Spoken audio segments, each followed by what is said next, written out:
Hey, how's it going everybody? Welcome back to another video. In my first video, I just made a small introduction about my setup and a general overview of everything that I have. Today I'm actually going to talk about one of my favorite filaments that I have. Now we all know there's a bunch of different materials and everyone has their preference of brand. My favorite material right now happens to be Elegoo's Rapid PETG. Now at the time of making this video, Elegoo has their Rapid PETG for just $13.99 in US dollars. Elegoo on their website claims that their Rapid PETG can be printed up to 600 millimeters per second. Now I haven't attempted that yet, but I have printed with this PETG at the default settings that come in the slicer that I use, which is currently any cubic slicer next since I print with a Cobra 3 combo system.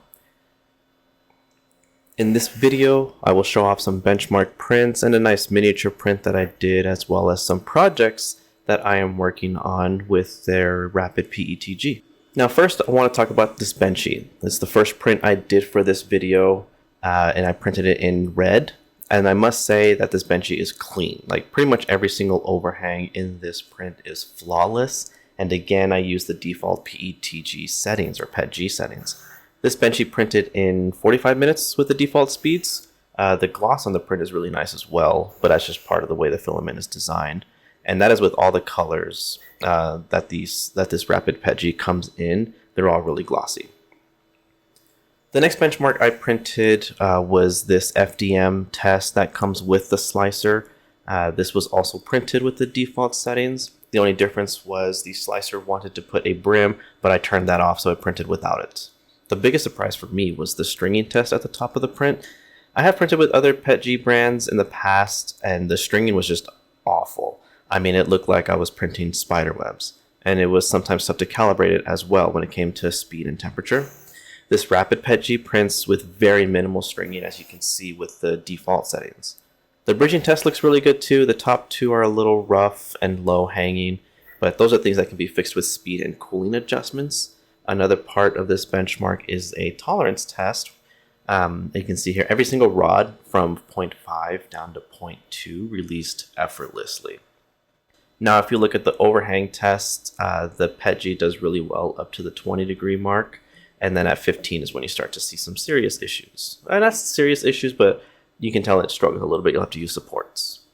Now, once all of those were done, I printed a little house miniature. So after performing them, I went online and just found something with a little bit of detail, and that's where I came across this house.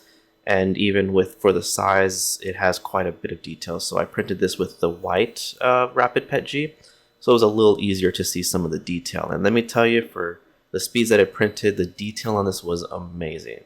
From the detail on the roof all the way down to the supports that are under the house that hold it up off the ground. There was minimal scarring from the supports that were attached to the edges of the roof. But aside from that, the house came out pretty nicely. Just some projects that I've been working on even before deciding to make this video, but I have this this Wall-E here from Fab365. This is not the first time that I've actually printed this. I printed it a few years ago, actually. In PLA, I printed it as a birthday gift for someone. But recently, I wanted to do it again, but this time I tried the Rapid PETG. The next model that I'm also working on is this Mustang Mach 1. So I have not completed with it yet. I've only printed the body, the wheels, and which I'm going to reprint the wheels. Something about them, they're not going onto the underbody very easily. I think I might just up it by 1%, so I'll print them at 101%, see if that works. But the underbody in silver printed really nicely as well. But again, another Fab365 product that is just amazing to print. So in the end, would I recommend Elegoo's Rapid PETG? Definitely. I mean, especially if you had some struggles with tuning PETG in the past and you want to print this material without so much hassle, this Rapid PETG is the way to go in my opinion. I mean, I've had zero issues with this material. I've had some print failures, but that's mostly been my fault, where the bed was either dirty from when I touched it, or I just didn't have the right temperature settings, or maybe something that needed supports, I didn't put supports. That's about it.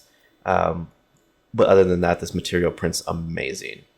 I hope you liked the review that I just made of this Rapid PETG from Elegoo. It's the first time I've ever made a video like this, so if you liked it, Please leave a like and subscribe. Leave a comment if you have used this material already and how you feel about it.